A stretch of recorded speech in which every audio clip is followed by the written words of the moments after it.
നെല്ലിയാമ്പതിയുടെ കാർഷിക വൈവിധ്യവും eco tourism സാധ്യതകളുമായി Natura 26 agri horti tourism fest ആഗോളതലത്തിൽ ശ്രദ്ധ നേടുന്നു. ഫെബ്രുവരി 9 വരെ നെല്ലിയാമ്പതിയിലെ സർക്കാർ ഓറഞ്ച് ആൻഡ് വെജിറ്റബിൾ ഫാമിന്റെ നേതൃത്വത്തിൽ ജനപ്രതിനിധികളും പ്രാദേശിക കൂട്ടായ്മകളും ചേർന്നാണ് പരിപാടി നടത്തുന്നത്. Poly house farming, open precision farming, Vietnam model കുരുമുളക് കൃഷി, ഹൈ ഡെൻസിറ്റി പ്ലാന്റിംഗ് എന്നിവ അടുത്തറിയാനാകും. സ്ട്രോബെറി, പാഷൻ ഫ്രൂട്ട്, ഓറഞ്ച് തോട്ടങ്ങൾക്കൊപ്പം ശീതകാല പച്ചക്കറി പ്ലോട്ടുകളും മേളയുടെ ആകർഷണമാണ്. ഗ്രാഫ്റ്റിംഗ്, ബഡ്ഡിംഗ് കൃഷിരീതികൾ നേരിട്ട് മനസ്സിലാക്കാനുള്ള സൗകര്യവുമുണ്ട്.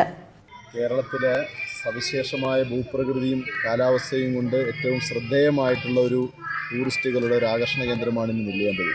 നെല്ലിയാമ്പതിയിലെ ഏറ്റവും പ്രധാനപ്പെട്ട ഒരു സന്ദർശന കേന്ദ്രമാണ് government orange and vegetable farm. 1943 മുതൽ പ്രവർത്തനം ആരംഭിച്ചിട്ടുള്ള ഈ ഫാം കാർഷിക വൈവിധ്യത്തിൻ്റെയും നൂതന സാങ്കേതിക വിദ്യകളുടെയും ഒക്കെ ഒരു പ്രധാനപ്പെട്ട ഒരു കേന്ദ്രമായിട്ട് ഇന്ന് മാറിക്കൊണ്ടിരിക്കുകയാണ്. നെല്ലിയാമ്പതിയിലെ സർക്കാർ ഫാമിൽ സജ്ജമാക്കുന്ന വേദിയിൽ കാർഷിക പ്രദർശനവും വിപണനമേളയും ഒരുക്കിയിട്ടുണ്ട്. പ്രാദേശികമായി ഉൽപ്പാദിപ്പിച്ചതും അല്ലാത്തതുമായ വൈവിധ്യങ്ങളായ ഉൽപ്പന്നങ്ങളാണ് വിപണനമേളയിൽ ഉള്ളത്. വലിയ ജനപങ്കാളിത്തമാണ് ഫെസ്റ്റിൽ അനുഭവപ്പെടുന്നത്.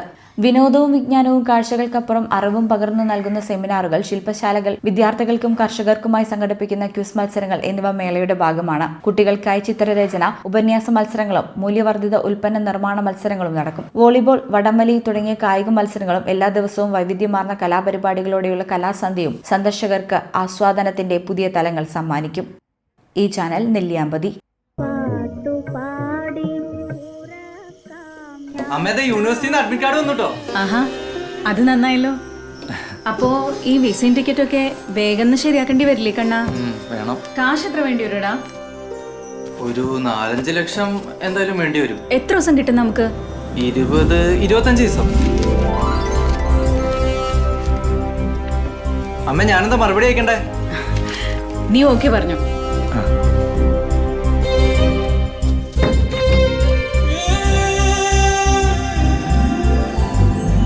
KSFE, ഈ നാടിന്റെ ധൈര്യം.